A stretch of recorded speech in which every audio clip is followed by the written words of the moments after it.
ಕಾಲ್ತುಳಿತ ಪ್ರಕರಣದಲ್ಲಿ ರಾಜ್ಯ ಕಾಂಗ್ರೆಸ್ನಲ್ಲೂ ಕೂಡ ಸಂಚಲನ ಮೂಡ್ತಾ ಇದೆ. ದಿಢೀರಂತ ಹೈಕಮಾಂಡ್ ಅನ್ನ ಭೇಟಿಯಾಗೋದಕ್ಕೆ ಸಿಎಂ ಸಿದ್ದರಾಮಯ್ಯ ತೆರಳಿದ್ದಾರೆ.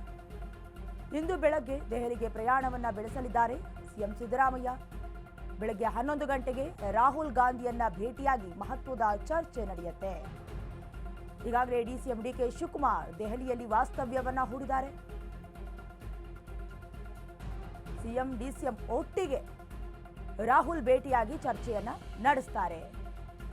ಇನ್ನು ರಾಜ್ಯದಲ್ಲಿ ಕಾಲ್ತುಳಿತ ಪ್ರಕರಣ ಜೂನ್ 3ನೇ ತಾರೀಕು ಆರ್ಸಿಬಿ ಕಪ್ ಗೆದ್ದು ಬೀಗಿತ್ತು. ನಂತರದ ದಿನ ಅಂತ ಹೇಳಿದ್ರೆ ಜೂನ್ 4ನೇ ತಾರೀಕು ವಿಜಯೋತ್ಸವದ ಸಂಭ್ರಮ ಮುಗಿಲು ಬಿಟ್ಟಿತ್ತು. ಆದರೆ ಕೆಲವೊಂದಷ್ಟು ಅಂಶಗಳನ್ನು ಇಟ್ಕೊಂಡು ನೋಡೋದಾದ್ರೆ ಅವತ್ತಿನ ದಿನ ಫ್ಯಾನ್ಸ್ಗಳಿಗೆ ಫ್ರೀ ಎಂಟ್ರಿಯನ್ನು ಕೊಟ್ಟಿದ್ದು ಮುಖ್ಯವಾದಂಥ ಕಾರಣ. ಹಾಗಾಗಿ ನುಗ್ಗಲ್ನಿಂದ ಬರೋಬ್ಬರಿ 11 ಜನಕ್ಕೆ ಕಾಲ್ತುಳಿತ ಪ್ರಕರಣಕ್ಕೆ ಸಂಬಂಧಪಟ್ಟಂತೆ ಸಾವನ್ನಪ್ಪಿದ್ರು. ಬರೋಬ್ಬರಿ 65 ಜನ ಗಾಯಾಳುಗಳಿಗೆ ಚಿಕಿತ್ಸೆಯನ್ನು ಕೂಡ ನೀಡಲಾಗಿತ್ತು. ಕೆಲವೊಂದಷ್ಟು ಪೂರ್ವ ನಿಯೋಜನೆಯನ್ನ ಅಥವಾ ಪೂರ್ವ ತಯಾರಿಯನ್ನ ಮಾಡ್ಕೊಳ್ಳದೆ ಇರೋದು ಸರ್ಕಾರದ ವೈಫಲ್ಯ ಎದ್ದು ಕಾಣಿಸ್ತಾ ಇತ್ತು.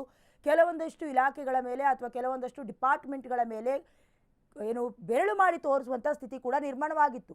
ಈಗಾಗಲೇ ರಾಜ್ಯ ಕಾಂಗ್ರೆಸ್ನಲ್ಲೂ ಕೂಡ ಸಂಚಲನ ಮೂಡಿಸಿರೋದು. ಸಿಎಂ ಸಿದ್ದರಾಮಯ್ಯ ಸ್ವತಃ ತುರ್ತು ಸುದ್ದಿಗೋಷ್ಠಿಯನ್ನು ನಡೆಸಿದ್ರು. ಕೆಲವೊಂದಷ್ಟು ಮುಖ್ಯ ಮ್ಯಾನೇಜ್ಮೆಂಟ್ನ ನಿರ್ವಾಹಕರನ್ನ ಡಿಸ್ಮಿಸ್ ಮಾಡಿದ್ರು ಅಥವಾ ಸಸ್ಪೆಂಡ್ ಮಾಡಿದ್ರು, ಅರೆಸ್ಟ್ ಕೂಡ ಮಾಡಲಾಯಿತು. 4 ನಿವೃತ್ತ ಅಧಿಕಾರಿಗಳನ್ನು ಕೂಡ ಹಿರಿಯ ಅಧಿಕಾರಿಗಳನ್ನು ಕೂಡ ತಲೆದಂಡ ಮಾಡಲಾಯಿತು. ಇವತ್ತು ಡಿಸಿಎಂ ಸಿಎಂ ಜೊತೆ ರಾಹುಲ್ ಗಾಂಧಿ ಮಹತ್ವದ ಸಭೆಯನ್ನು ಕೂಡ ನಡೆಸ್ತಾರೆ.